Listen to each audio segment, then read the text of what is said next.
Le bonheur est un terme relatif, alors ne le cherchez pas, soyez patient.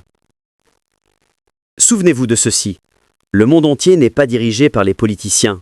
Mon opinion, partout dans le monde, est que le monde est dirigé par les hommes d'affaires. Qui créent les politiciens? Regardez les élections américaines.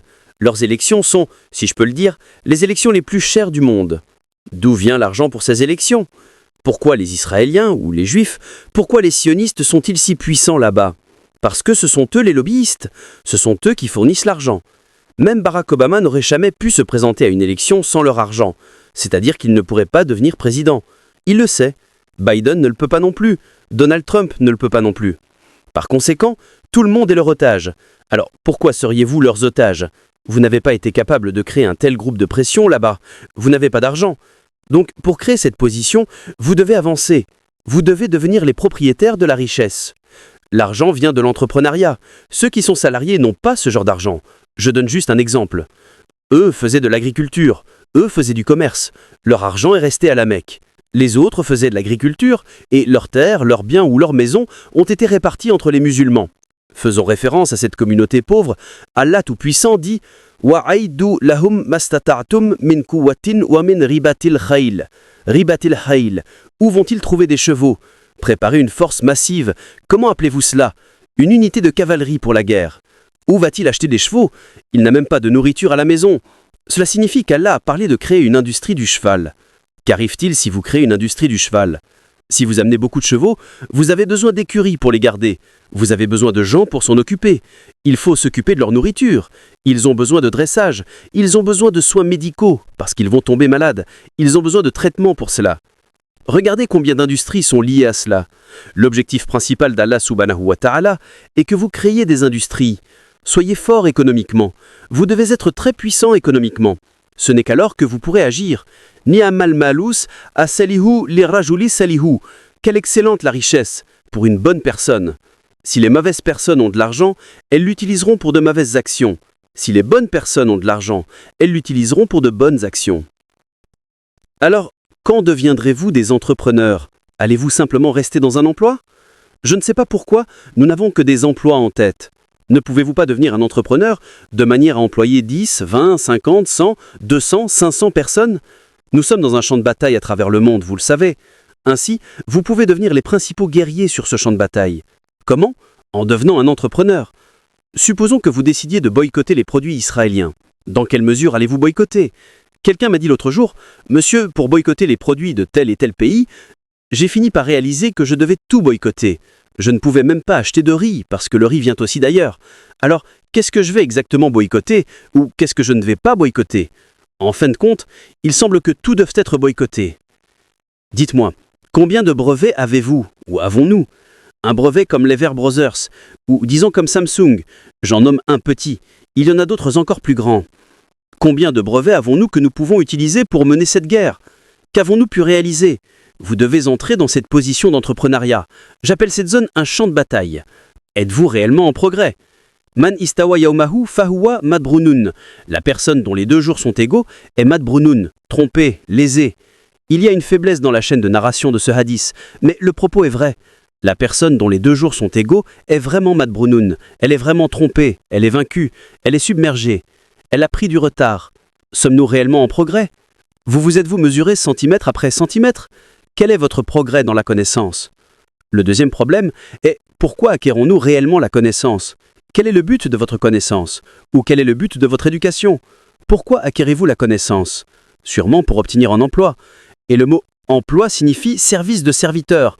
Donc vous devenez un serviteur. Certains travaillent plus à la maison, d'autres travaillent à l'extérieur. L'autre jour, quelqu'un m'a envoyé quelques captures d'écran sous forme de récit. Une femme disait à une autre « Sœur, j'en ne peux plus avec cet homme. Que dois-je faire maintenant ?» La femme à l'autre bout était une sœur hijabi et très religieuse. La sœur religieuse lui a dit « Je te l'ai dit il y a longtemps, divorce de cet homme. » Elle a répondu « Sœur, je ne parlais pas de mon mari, je parlais de mon patron au bureau. » Alors l'autre a dit « Un emploi est difficile à obtenir, garde cet emploi. Trouver un emploi est très difficile, garde cet emploi tant bien que mal. » D'abord, elle lui a dit de divorcer de son mari, mais elle lui a dit de garder le travail du patron. Une autre sœur demandait à sa sœur religieuse « Sœur, j'en ne peux plus, que dois-je faire? Je ne peux plus tolérer cette vie. » La réponse fut « Je te l'ai dit il y a longtemps, divorce. » Elle dit « Sœur, j'ai divorcé en écoutant tes conseils. Maintenant, je travaille 12, 13, 14 heures par jour, mais malgré tout, ma famille n'arrive pas à joindre les deux bouts. Que dois-je faire? J'ai divorcé plus tôt en écoutant tes conseils. » C'est le genre de situation dans laquelle nous trouvons, ce qui est une terrible catastrophe que nous traversons. Vraiment, en ce qui concerne notre connaissance, comme nous le disons, dans le domaine de la connaissance approfondie, le domaine intellectuel, nous ne pouvons jamais nous élever. Deuxièmement, nous avons dit que nous voulions en fait être des serviteurs. Mais êtes-vous devenus des entrepreneurs? Ou avez-vous déjà pensé à le devenir? Le verset du Coran que j'ai mentionné, quand vous rentrerez chez vous, je ne sais pas si vous avez déjà réfléchi à ce verset de la manière dont je l'ai fait. Il est peu probable, car chacun a sa propre manière de réfléchir, tadabour. C'est le 60e verset de la sourate Al-Anfal. Je vous dirai d'aller chez vous et de le lire.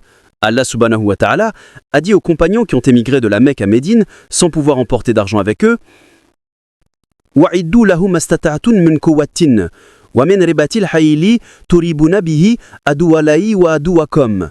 Et préparez contre eux tout ce que vous pouvez de force et de chevaux de guerre, par lesquels vous terroriserez l'ennemi d'Allah et votre ennemi.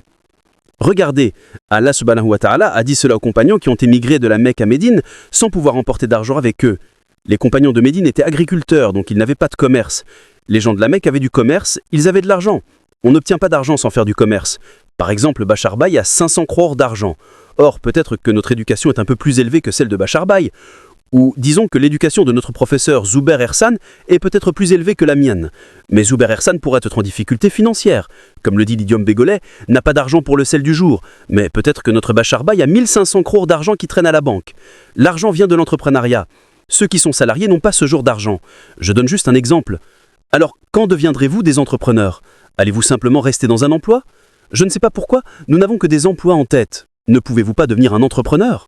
La troisième question est donc, avons-nous réellement Arlak, bon caractère?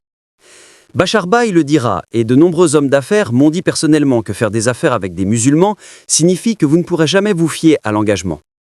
Si vous, par exemple, faites des affaires avec l'Iran, l'Arabie Saoudite ou un pays arabe, un produit qui devait être livré demain pourrait être envoyé 6 mois plus tard avec un « D'accord, nous l'envoyons maintenant ». Mais si vous faites des affaires avec d'autres pays, même avec les Chinois, s'ils disent qu'ils l'enverront demain, ils pourraient même l'envoyer avant demain. C'est ainsi qu'ils agissent, en termes de négociation. Mais sommes-nous dans cette position? Dites-moi, qu'avons-nous en termes de caractère? Nous n'avons rien d'autre que la bouche en termes de caractère. Par conséquent, vous ne maintenez pas un caractère fort. Le prophète Mohammed, paix et bénédiction soit sur lui, était Al-Sadiq, le véridique, et Al-Amin, le digne de confiance, avant même de devenir prophète. Quelle est votre caractéristique? Comment peut-on identifier cette personne comme telle? Donnez-moi un domaine de force pour votre identification. Kimatul mar'i ma yursin. La valeur d'une personne est ce qu'elle fait de mieux, maîtrise. Si une personne a une seule compétence extraordinaire, cela lui conférera de l'honneur. Un joueur de cricket joue avec 3 doigts, ou bat avec sa main gauche ou droite. Ou un joueur de football joue seulement avec son pied droit ou gauche. C'est tout. Mais ces personnes ont de l'honneur dans le monde entier. La situation au Bangladesh est que vous ferez ce travail. L'arène académique n'est pas destinée à créer la classe ouvrière. L'académie a été créée pour créer de la main-d'œuvre. Créer de la main-d'œuvre a 2 avantages. C'est ce que Pharaon a fait. Inna firauna ala fil ardi wa ja'ala ahlaha shiya'an yastad'ifu ta'ifatan minhum yuzabbihu abna'ahum wa yastahyi nisa'ahum. Allah subhanahu wa ta'ala a dit que Pharaon avait une politique, garder les gens esclaves, les maintenir non éduqués. Si vous les maintenez non éduqués, vous ne protesterez jamais. Et supposons que vous alliez dans le monde arabe et que vous y travaillez comme ouvrier. Il y a un système là-bas qui vous empêche de parler contre qui que ce soit. Ensuite, vous revenez, sans plainte, sans protestation. Mangez, buvez et soyez joyeux. Le monde est vaste. Un processus est en cours pour vous habituer à ce genre de vie. Alors, allez-vous vous y habituer ou est-il nécessaire de vous amener à une position différente? Votre compétence doit être développée. Les gens vous reconnaîtront à travers cela. Ou une de vos compétences doit être développée, les gens vous reconnaîtront à travers cela. Qu'elle soit arlaki, morale ou une compétence professionnelle, quelle qu'elle soit, atteignez l'excellence dans un domaine où vous êtes inégalé, où vous pouvez dire que vous êtes vraiment excellent dans ce domaine. Il est nécessaire de créer cette position. En ce qui concerne l'éloquence, les prophètes et les messagers pouvaient prononcer les plus beaux discours. Inna minal bayani la sihra. De plus, vous verrez que Allah subhanahu wa ta'ala mentionne de nombreuses caractéristiques du prophète Daoud, paix soit sur lui, y compris « wa ataynahu hukman wa fasl al-hitab ». Fasl al-hitab signifie qu'il pouvait parler si distinctement que son auditoire pouvait entendre chaque mot. Non seulement cela, mais « wa hasharna lahu tayra kulullahu awab » et nous avons rassemblé les oiseaux pour lui, tous se tournaient vers lui en louange. Vous verrez que les oiseaux se rassemblaient lorsqu'ils récitaient la Torah ou le Zabour. Et « wal jibalu yusabbihuna ma'ahu » et les montagnes glorifiaient Allah avec lui. Quelle chose extraordinaire, il disait. Ou si vous regardez le cas du prophète Moussa, paix soit sur lui, Pharaon disait « wala yakadu yubin » et il peut à peine s'exprimer clairement. Comment va-t-il faire le travail de Dawa, appel à l'islam? Et Moussa dit à Allah « wa ari harunu huwa afsahu mini lisanan » et mon frère Aaron est plus éloquent que moi en langage. Fais-le donc mon compagnon.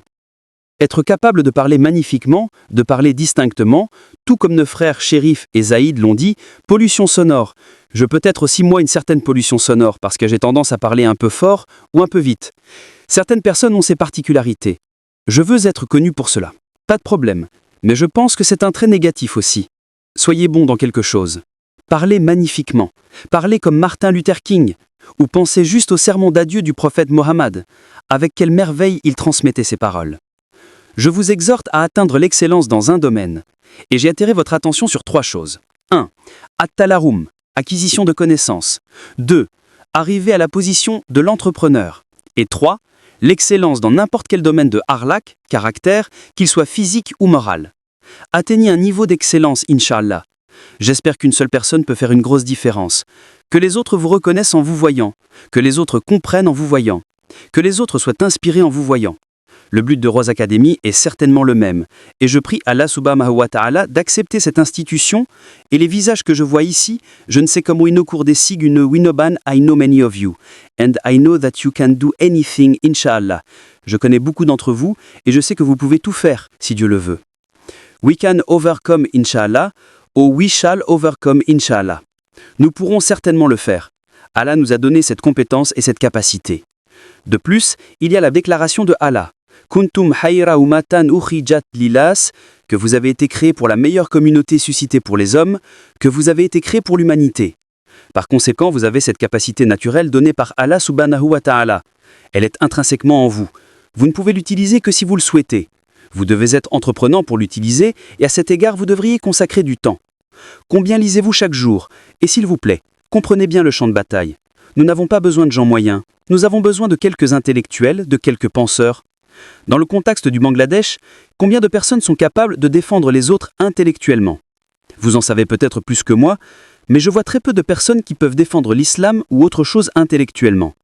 Émotionnellement, on peut dire beaucoup de choses, mais combien de personnes sont capables de défendre intellectuellement? Avancez et préparez-vous. You can become, you have this capacity given to you by Allah, and the Lord is with you. Si vous priez, cela se produira, Inch'Allah. Merci beaucoup. Jazakumullahu hayran pour votre écoute patiente. Qu'Allah vous accorde la meilleure récompense et vous accepte comme citoyen, membre et atout digne de la Oumma. Allahumma amin. Wa alaykumus salamu wa rahmatullahi wa barakatuhu.